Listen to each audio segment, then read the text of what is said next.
Hi, Carrie. Hi, Josh. I feel like I haven't seen you. We haven't been talking at all. I know we haven't been talking at all. No. I feel like Hannah should just start it while we're talking. Would you be okay with that? No, probably not. No? Okay. I didn't think you would be. No, but That's you what had I to was- ask. Push yeah. it. Mm-hmm. I thought it's like Dumb and Dumber. It's like, Oh, you're telling me so you're there's telling me a there's chance. a chance. Yeah. You know? No, I'm telling you there's not a chance. There's a chance, like maybe if you're really like just out of it one day or something. That's Like, true. just do whatever. That's true. That could happen. I'm Catch doing me it. sleepy and after allergy medicine, maybe I'd say yes. Yeah. Like here's like some kind of mental health roofie. Like Oh, mental health roofie. Aren't yeah, those oxymorons? like NyQuil. I just want you to talk.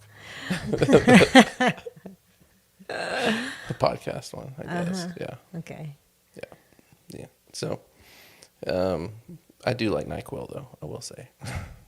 Not that that's on topic or anything. No, it's not. But I know you would I like do. to sleep better than you sleep. I so think, that yeah, makes I sense. sleep. I mean, most people know I have narcolepsy, but that doesn't mean I get good sleep. Actually, it No. means I get bad It sleep. means you get bad sleep. So when I take NyQuil, which I don't do unless I have a cold, but I'm like, man, I need a cold. I'm tired. I want that good Because sleep. man, I get some really good sleep when I take NyQuil. I also get good sleep on ibuprofen too. Oh. Do you? I know you and I are both kind of Yeah. pill poppers. We have on an ibuprofen love affair. Yeah. Yes. Uh-huh.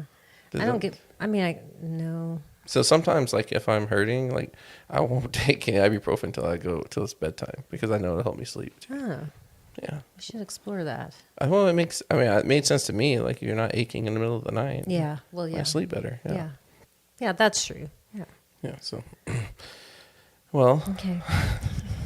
what were we going to We talk are about just today? talking. I know. Do you not remember? Yeah.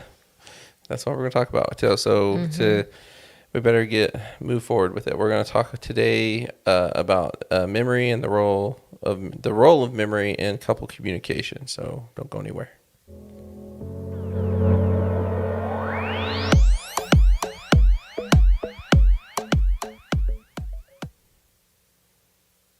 We're back.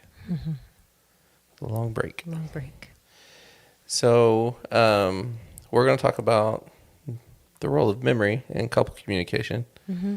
And the reason why memory came up as a potential topic for us is because see, I can't remember. What was the episode that we did where we talked about the Willy Wonka? I clip? can't remember the topic from it because I remember now how much we were wrong. My memory Yeah. has changed. Now the significant events is not what we talked about. Because we were talking about paradoxes, but I don't think that was the topic. No, we haven't picked up. But, I'll have to go back and look and see. But it was probably like, I think it was 2 episodes I ago. believe so. So the last one we did was, of course I can't remember that either. Oh boy, we are really bad. illustrating what we're It's bad. talking about Yeah. today. Well, let's just move on. Don't ask that. Yeah. So in 2 episodes ago, we did the whatever topic that was, where we mentioned your quote that you say from Willy Wonka, which you'll probably never say again. Never again. And we were just both of us, like we were just certain that We were. that's what it was, and so I went back and I was doing a YouTube short is what I did, and so took a clip of it and edited it up. But I was like, I'm gonna add the video. I was like, I'm gonna add the actual video of it at the end. And so I went and looked up the YouTube video of Willy Wonka, and I tell you, I found the one that we're talking about, and I was like, there must be another one. So I searched for a long time, I didn't know thinking that. like, where is this? Where is it? Where it said the way Carrie says it? Also on a boat, I know. which they weren't on a boat. Which they weren't. No. We got every Everything. aspect of that wrong. When in the movie, what was Yes. said, who was was like, present, the scene, everything. Who said it? Yep, we got everything yeah. wrong. Yeah, it was backwards. I think. It was backwards. Yeah. All right, you have to go forward, go backwards. You have to go forward to go backwards, is what he said. Yeah. Or something like that. Now don't try to remember Right. remembering. Yeah. Yeah. But we were saying you have to go back to go forward, We or got forward it- to go back. We got it wrong. Right. We both remembered it really Yeah. incorrectly. And I was certain that they were on the boat. I had it all in my head. I could see it, which is exactly what we're talking about today. Right. Yes. And so I was like, we got to do one on memory. Yeah. And also how that affects couple communication. And we were talking about, well, let me just kind of give everybody the structure. So I'll have Hannah put that up on the screen so people can see I didn't go through it. Man, I'm jumping ahead of a lot of things. All right. So before we begin, let me just remind everybody to please subscribe to our channel. Ring the bell to be notified of future videos that are posted. If you're listening to this on the audio platforms like Apple Podcasts or Spotify or wherever you're listening to your podcast, I don't know why people listen to. I guess some of the other platforms are preferred for some reason. And so, but if you're liking the podcast, please give us a 5-star review and write us something nice if you want. But also, if you want to watch it live, you can head on over to our YouTube channel and watch it there. So, okay. So now getting into the format of this episode and talking about the role of memory in couple communication, we're going to, we're going to start out with talking about, just kind of begin with just how does memory help us in general? I mean, what's the point? And why does it change over time? And what are the limitations to memory? And then we're going to, dive into like some tools or tips on, how to, effectively use memory in couple communication. Uh-huh. And one thing we were kind of chatting about is, kind of in the pre-chat, is some of the television shows and things like that that utilize memory or have memory as a part of it. If you really think about it, like I probably most use memory shows, movies to some degree, and some movies and shows are use it as a central theme, like you mentioned Severance, right? Yes. And so, which is challenging. Do you have memories you wish you would be okay with not remembering? Mm-hmm. I mean, just the unpleasant, whatever. Yeah. Sure. And of course, in that movie or show, it's like he doesn't want to live through a part of his day. Like, doesn't even want to remember. Is that kind of the concept of it? Like, he goes to work. And he's just this work version. Right. But then I think he goes home and he's himself again. Right. But he doesn't have to remember the loss. Right. Yeah. That's intense, Very. And deep. And there probably are people that hurt to such a degree where they have to remember things every day that they don't want to remember. And that's kind of the, that's how trauma works, Right. But then there's like, I mentioned to you, I don't think you'd seen it. I think it's the very first episode of Black Mirror, which I put that link in the description of the video already, where it is about a couple. I believe, I'm trying to remember back on it, but I believe that one of them had been unfaithful, and they were having an argument, and they had the technology to make it to where everything they see is being recorded all the time. So anything they need to go back and check on, so that everything's being documented basically in their memory banks, and they can just basically plug in to connect to their television or whatever, and then pull up the memories, and they can just watch them straight from their brains. And it's interesting because it presents a lot more conflict. It actually puts it in perspective on why you might not want to remember things exactly as they were. Right. Especially when you're arguing. And as we have seen many times with couples, like, do you really want to win?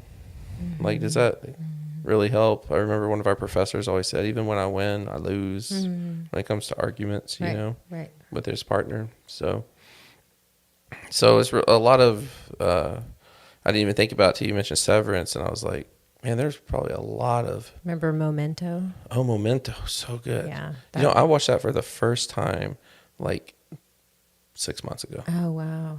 It's really, really, really powerful. Yeah. Yeah, and who's the actor in that? Guy Pearce. Yeah. Yeah. Super, like, what happened to him? He's super underrated. He should be in everything. He's such a good actor. I know. But yeah, I mean, that's a really good one. So yeah, so obviously there's a lot of movies like that, but even if it's not a central theme, I bet you in most shows or movies you're going to see something related to memory as being part of Right. part of the storyline. Sure.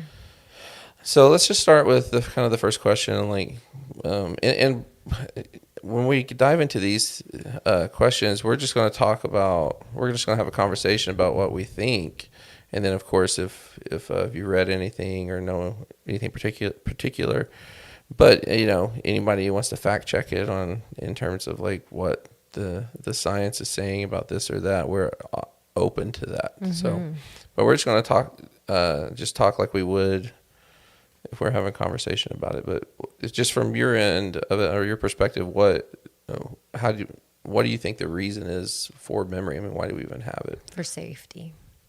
Right. So Yeah. you can remember the safe people and places, and you can remember the not so safe people and places. Yeah. Right. And make choices that keep you preserved. Right. I mean, Yeah. memory is essential. Was it Yuval Harari that talks about the I don't know if it was him or somebody else on some podcast I listened to where they're talking about like that they however many eons ago, the person in your tribe that had a good memory was crucial for survival.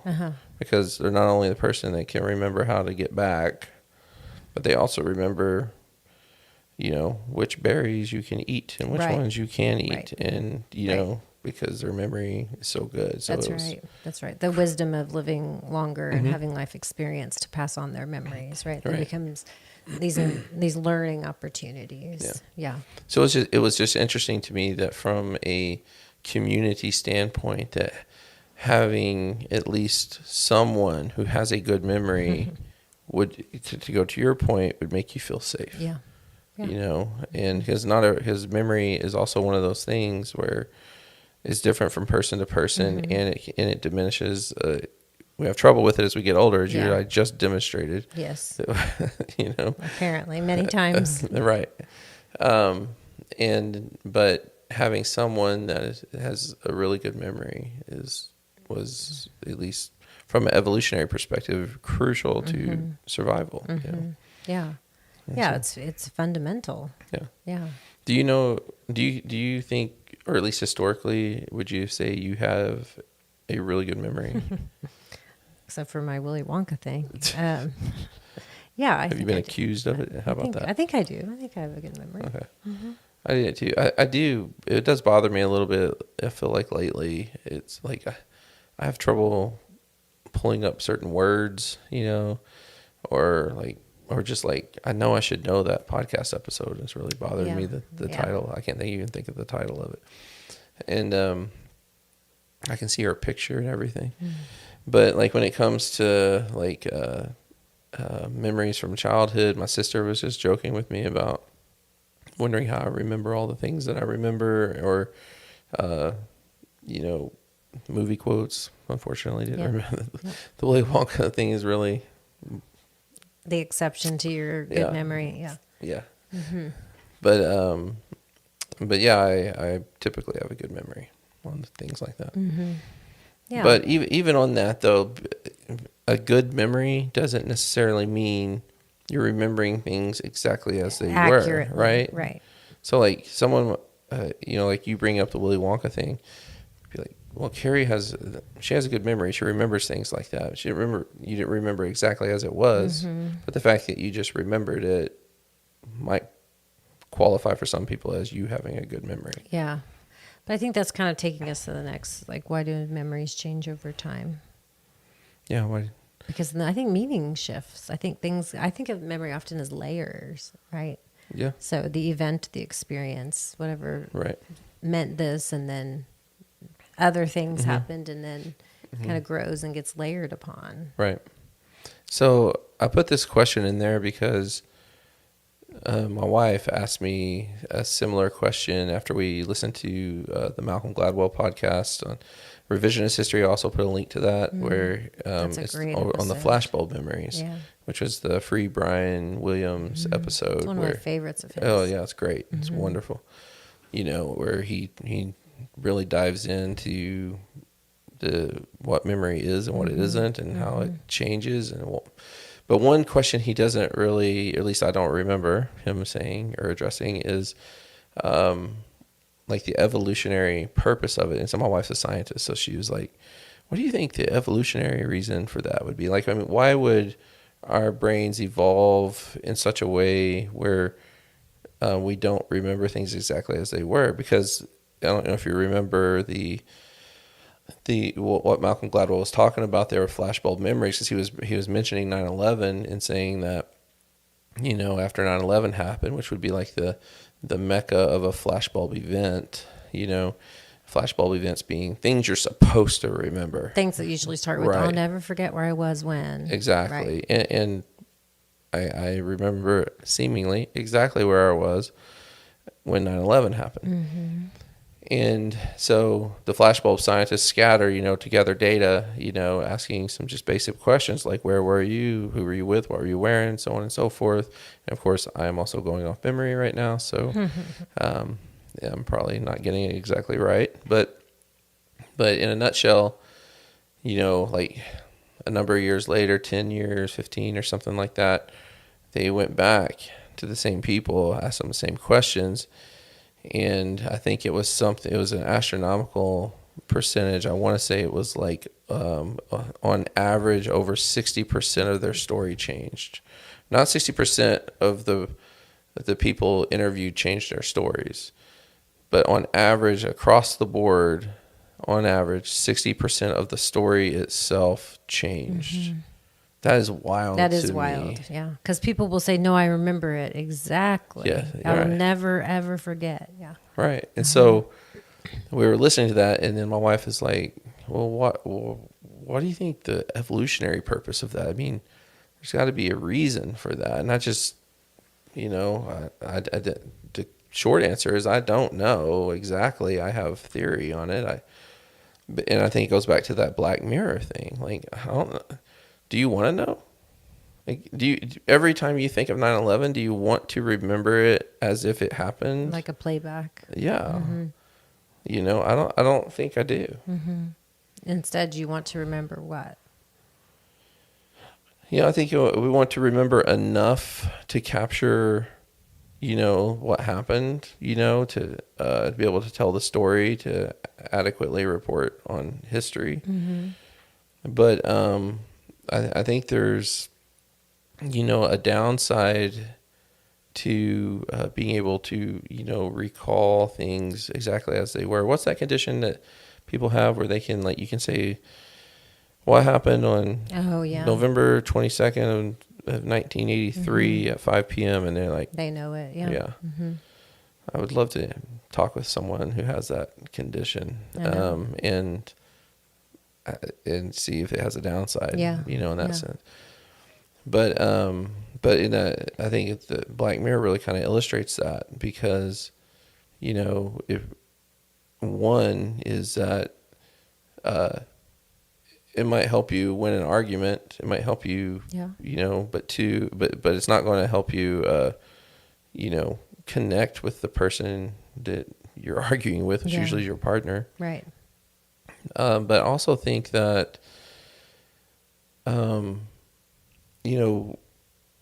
so it's like storytelling in a way. Like, memories might change that because you needed to make a point, like based upon how you're using it, which is what happened with Brian Williams. Because and they went back and looked, I think, every time he told this story that of him and this particular incident, that over the course of years, like a little bit changed each time. And but I remember at a church camp that my wife and I worked when we were early 20s, and she's not so much an outdoors person, camp person, and she goes into her cabin, and there's a spider there, right?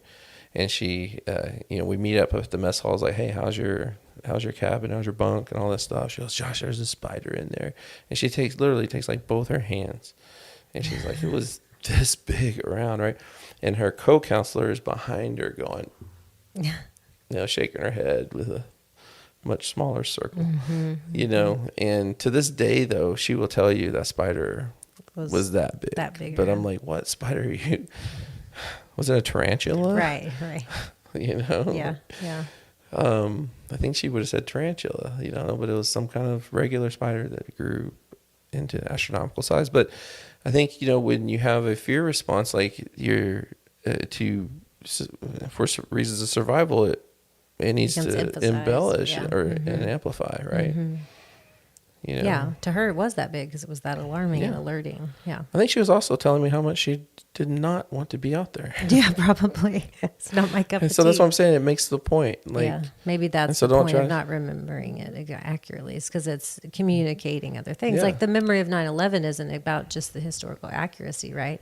It's about what it meant to you and who you were around and how it shifted things. Like that's the story probably that when someone asks you, tell me about the story of where you were when 9/11 happened, that's what you're going to remember. Maybe that's the most meaningful piece of it. Yeah. I can see I think, there's more to the purpose of memory than just recounting exactly being a computer, basically. Yeah. Yeah. And very mechanical. So, right. And so let's move it. So that's the theoretical. Anybody that's got good literature on that, feel free to send that our way. I would love to read it. But that's what would make sense to me. Well, the stuff that I have listened to a couple of memory experts talk, and they're neuroscientists, so they're above my pay grade for sure. But it sounds to me like the idea of memory is in multiple systems in the brain and interacts with each other differently. And so there's even almost a mechanistic understanding of why it shifts and perhaps why it changes over time, right? Because different systems have been played a part in not just making the memory, but then recalling the memory, and then where it gets associated to the other systems in the brain, right? So I think too that just like the more you study about the brain, the more complex it is. You're like, there's not one area that helps you do A, B, or C. It's this area plus a little bit of this, plus the overlap of this that activates this, right? And I think so. Part of the reason that it's hard for me to articulate it is not just because it's something I can't understand because I'm not a neuroscientist. I think it's because we're just discovering how complex and interrelated it is. That's why so many things about it that we don't understand. Like something that really throws me for a loop, and it really speaks to how amazing our brains are, is that how can I be looking at you right now and also see something else in my mind at the same time? That and so we call that the mind's eye, right? Our mind's eye. Right. And I'm like, that is wild to me. Like wild. Our brains are made up of just like tissue and water and electricity or something. You just like, how is an image able to form like that? Inside of there. It's amazing. Yeah, that's probably not accurate, whatever image it is. But it's happening. But it's there. And we also know from eyewitness testimony that this is getting into the third point, which is the limitations of our memory. We know I just read an article that I also posted along with this in the description of this video that they it was like a study that was done where 75%, they reviewed a bunch of cases, and it was like 75% of these cases that were predicated on an eyewitness testimony they had when DNA testing came in. I was like, they set a bunch of people free. Wow. It was like 75%. Some of them were set for execution. Oh my gosh. Yeah. And so it was like, and it made me think of a time, and I don't even remember where I was. It's so funny now. Catch yourself saying, I don't remember. Do you remember? I don't even remember where I was at this time, but I was having to tell somebody like, hey, there's a car coming to pick you up, or something to that effect, to that effect, where and I was describing the car that I'd seen, and I was like, it's a black SUV, kind of Tahoe like SUV, that's going to come pick you up. And that car was as white as snow. Like, it just, in my mind, it was black. A black SUV. Yeah. Yeah. So I was like, well, I remember thinking in that moment, like, well, that's why eyewitness testimony isn't reliable. Yeah, and I was hearing a study the other day about asking eyewitnesses questions like, did you see a red sports car? And then you ask them that same question a couple times. And by the third one, I think people are like, well, maybe. Yeah. Or it was kind of off in the distance, right? And in their first accounting, they didn't say anything about a red sports car, right? And so the idea was that memory shiftable. You ask same things, maybe, keep an idea there, and it becomes something that then they integrate into their story. Yeah. Yeah. It's wild. I know. And so there are, some limitations to memory, but I think it's the limitations aside from like biological things, like we have memory loss, as we get older, we don't remember things as well, and the accuracy of our memories can wane to some degree, or if there's dementia or something like that. Right. But I think if memory is utilized, I feel like correctly, then there's those limitations really.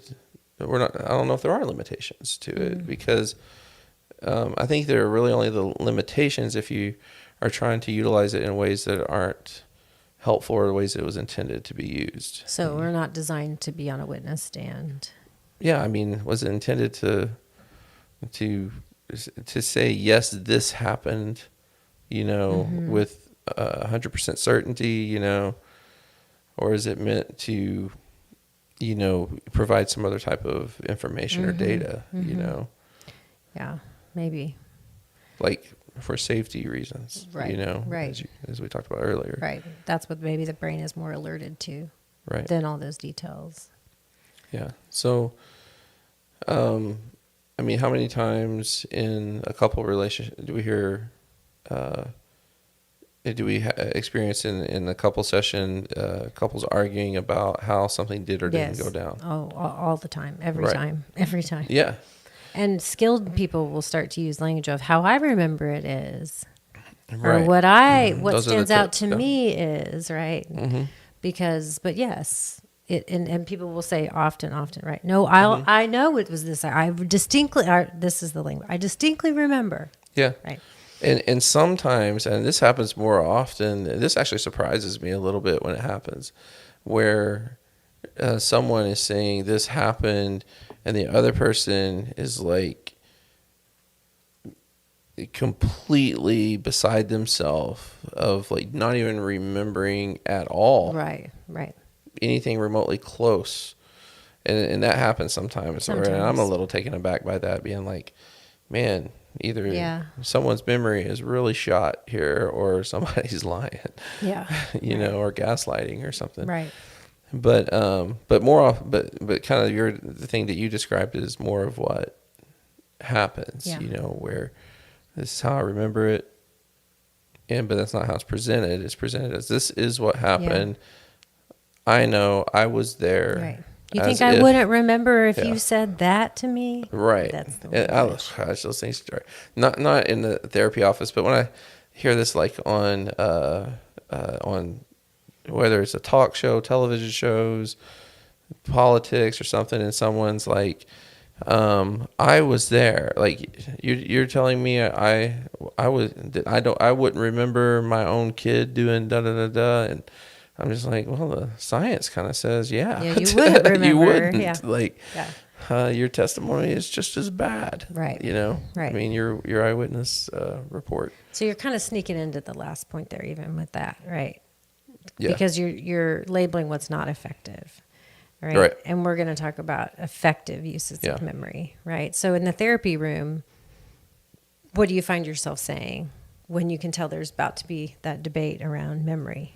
Okay. So, what you said earlier is probably the thing I say the most to clients is, when you're teaching them tools on how to communicate about memory, is to say, this is how I remember it, because it allows for it acknowledges the reality of memory, which is it's not always accurate, but it also at the same time validates that it is the memory I have. So that's kind of what I have to go with.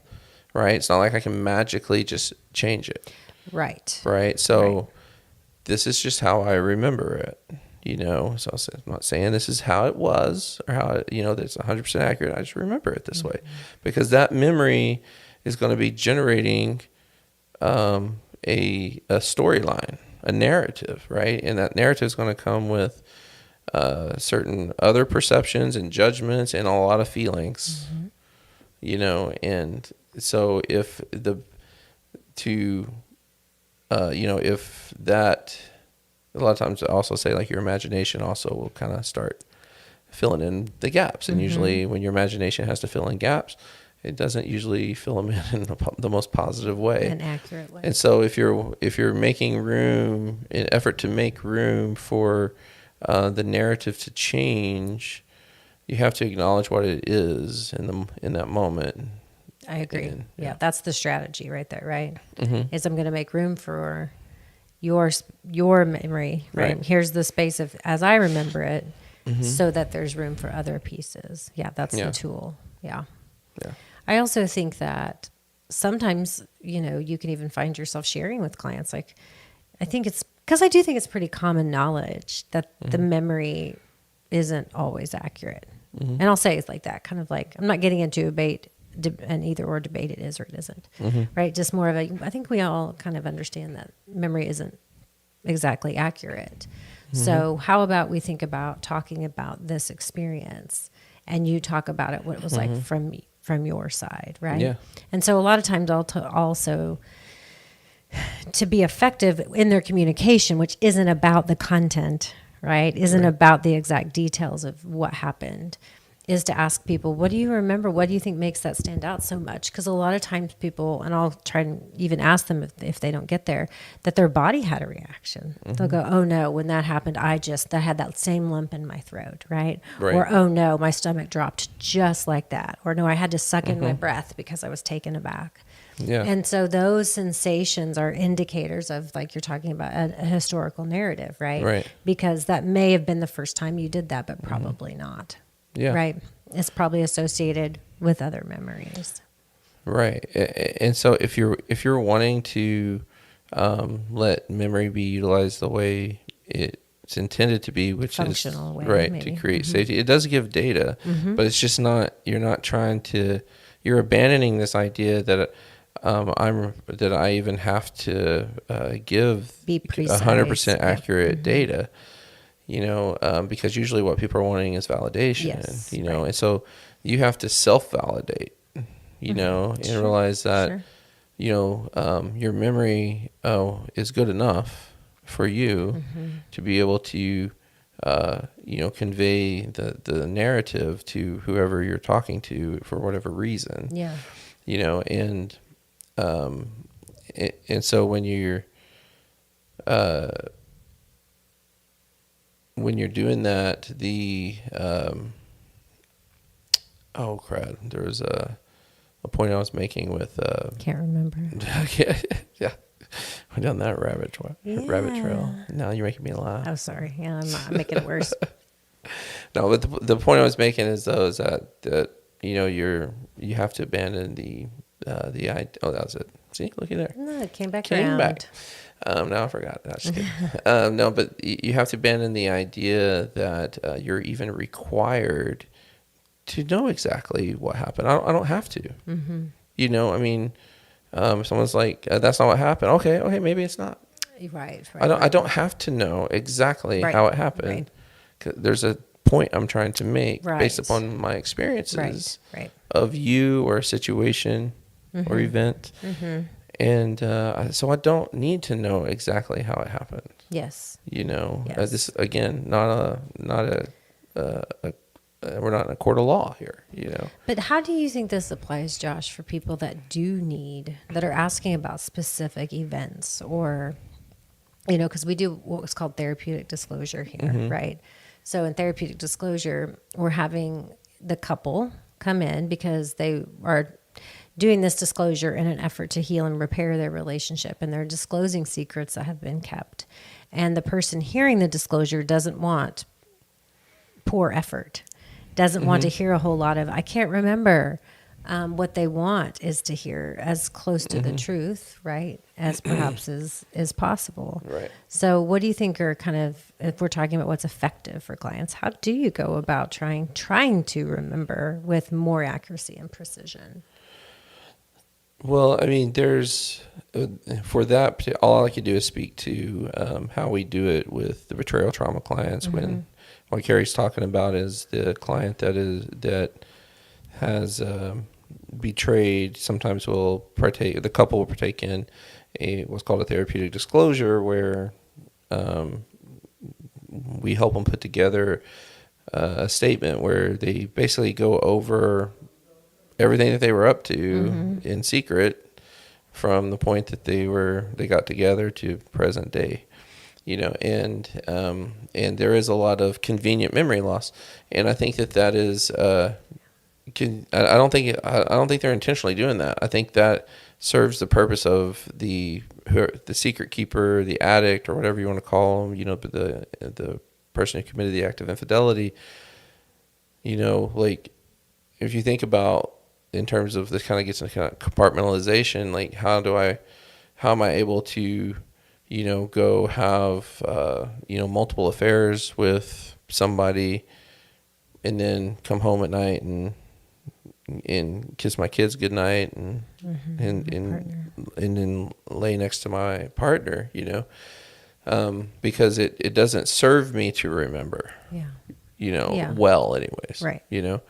So it does take some effort to get them to dive into that and to let those memories start to unfold. And usually, from my experience in working with people, it's when you start going down the timeline and you get them to slow down. Right. Like, hold on, let's go back to that. Right. Let's dive into that a little bit. Then they remember something else, and then they remember something else. Right. It's like now we're getting some traction. And and I think once they kind of get that, it's like putting a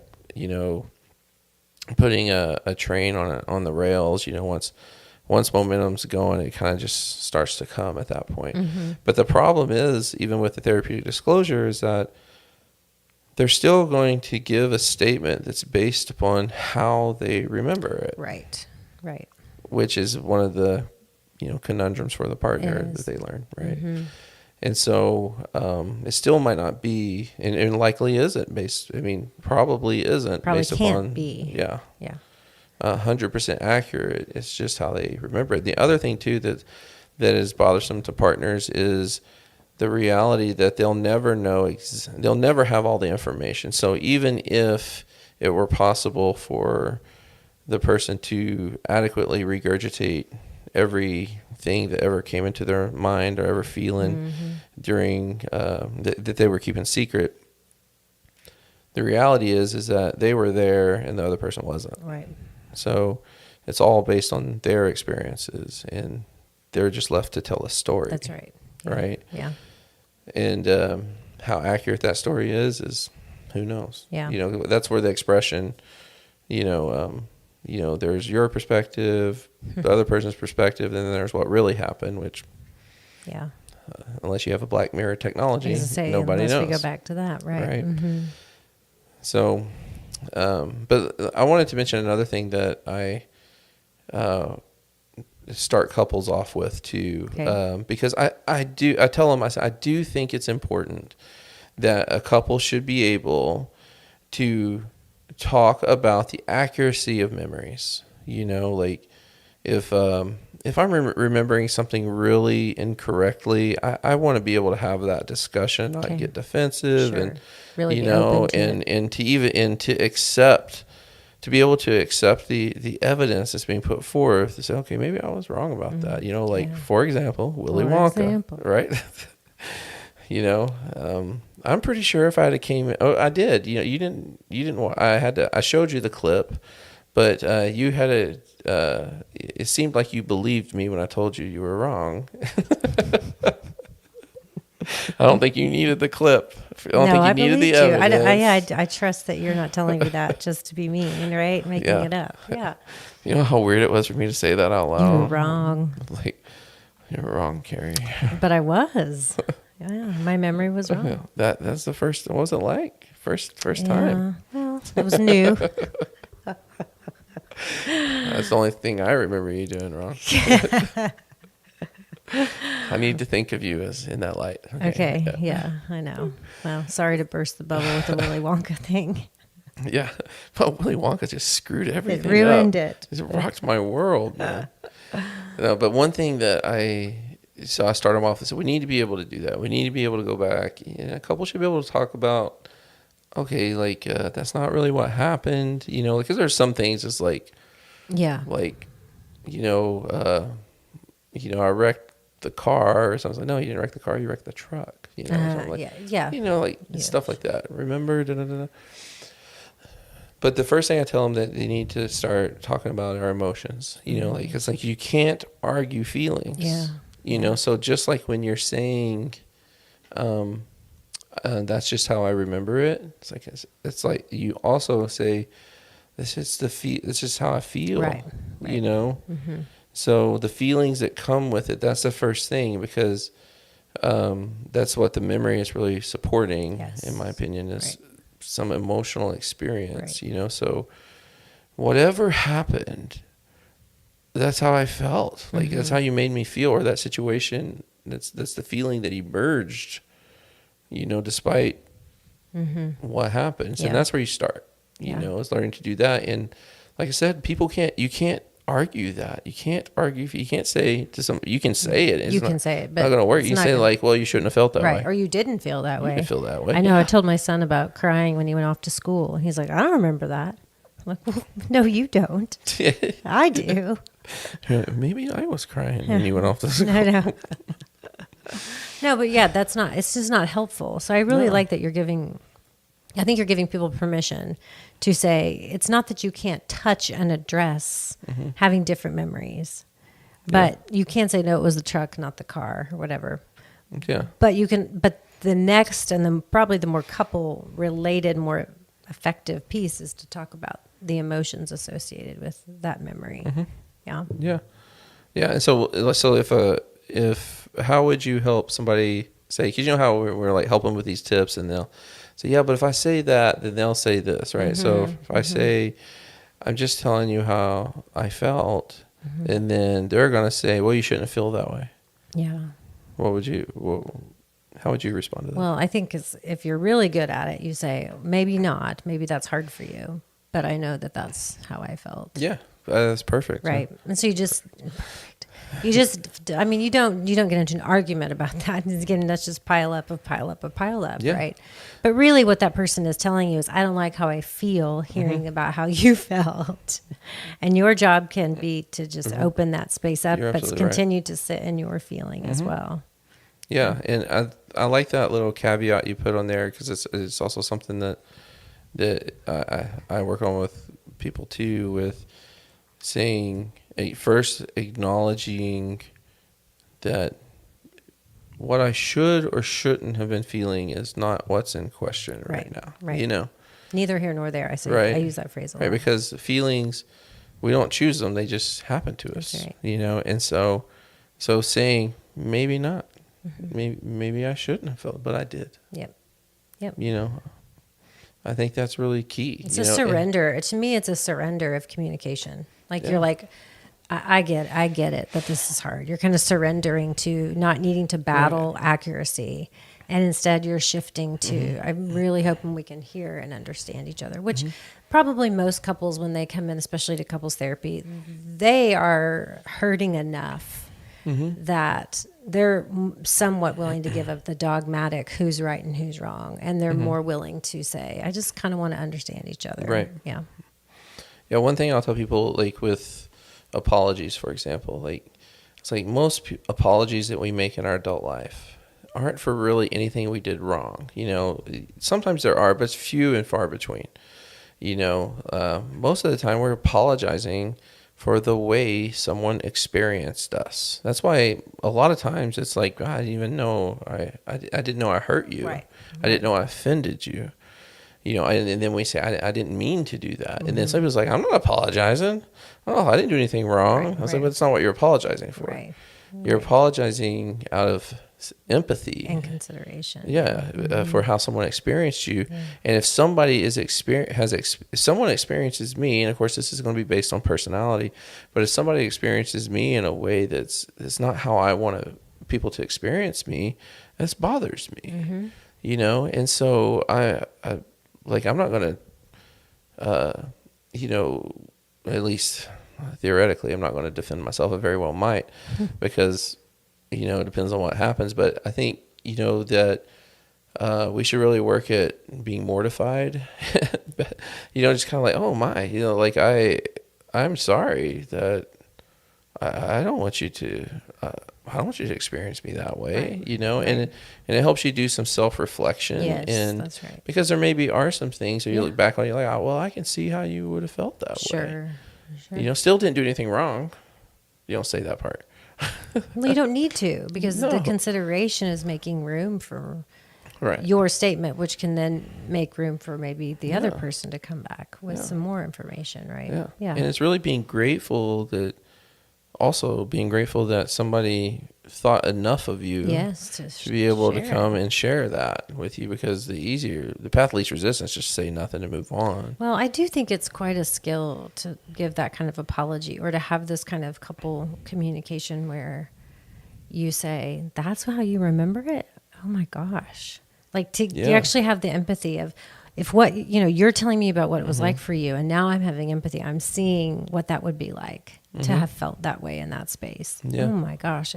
That's a challenging skill, right? I think that you have to recognize that it takes, I think, self-awareness. I think it takes maturity. I think it takes communication skills. Yeah. I think it takes empathy skills, Yeah. right? To be able to still not fall apart just because someone's, like you just said, experiencing you in a way you don't want. Whew, that can be hard. Yeah. Right? Yeah, absolutely. So it sounds simple perhaps to say, well, maybe you saw me that way, but it's a very intense actual whole brain and body skill response set, right? Right. And I think kind of one final thing I'll mention is that one thing people can do is just adding the words "to me." Yes, I think maybe. Right. Think words like perhaps, or even things like what I remember was, what stands out to me. Right.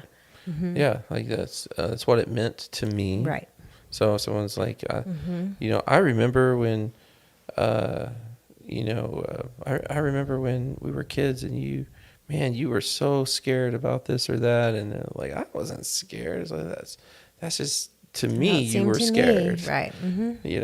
To me you were, but you may not have been. Right. That's what that's saying. That's implied in there. That's right. That's just how I received it. Right. How I experienced you. So, so that's kind of, those are some of the nuances to that. But I think that in a nutshell, if you understand that memory isn't there to present the exact, Black mirror experience. Right, Black Mirror experience. To give a detailed history of accounting of events, and then the other person must agree. That's not going to serve you well. And I think I'll just wrap up my final thing with, I just had this thought when you were saying that, of I'm maybe really glad that's the case, because when I think about the end of the day and I kiss my kids goodnight, I hope they don't remember accurately everything that I did wrong. Yes. I hope that overall what they remember is that I'm giving them hugs and kisses and attention, right? So that they don't need that accuracy. They need the bottom line, which is, hey, I'm here and you're important, right? Yeah. So maybe that's the function. Yeah, I mean, you when you said that, I was like, I have had many moments as a parent where I literally had the thought of, I hope they don't remember I that. feel like I say that out loud sometimes, right? Yes, like I was not my best moment. Not my best moment. Hope they don't remember my tone and they remember what I did next or whatever. Yeah. And I'm like, what if they remember it worse? Right. And then you can go down a real rabbit hole. Then Right. I'll But tell hopefully them. that's the science of attachment, is that Right. they felt loved enough that they didn't need to remember their Right. accuracy. Oh, and I remember in a conversation with Alexandra Katahakis, who is a author and therapist in Los Angeles, and we were just chatting about kids and stuff, and she just said something that really stuck with me, where she was like, "It's all about the repair." Yeah. And maybe that's what memory is about. It's like, what's the functionality, relational functionality of it? Is why is my partner bringing this to my attention? Because maybe they're trying to repair something. Maybe they're not happy they remember it this way, whether it's accurate or how accurate or inaccurate it is. And so it's an effort to repair. So, and as Gottman says, that repair attempts are crucial. That's actually what in the predicts healing of the relationships. successful relationships, right? Yeah. Yeah. Is recognizing the repair attempts and accepting That's right. the repair. It's more, and to me, I think he kind of puts more emphasis on the receiver than the giver in that sense. The dynamic. Like if someone's offering a repair attempt, take it. you take it every time. It's meaningful. Yeah. Yep. Well, I don't know if we clarified memory or not, but I hope that something that's helpful. Yeah, I hope it's helpful. I mean, we're not memory experts on this. No. Maybe someday, but not today. Yeah. Yeah, maybe we'll remember to... Maybe we can remember to put it on our future to-do list. I would tell people, like, I'll go back and look into this, but I don't know if I'll remember to. And yeah, as you know, mine has gotten really bad lately. I know you know that. I do.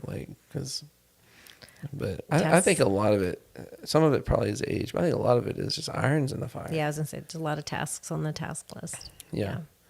And phones.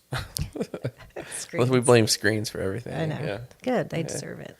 Okay. Well, Carrie, thanks for doing this today. I'm glad. We just need to now remember what episodes we're doing in better order. That's why it's on the phone. It'll tell me.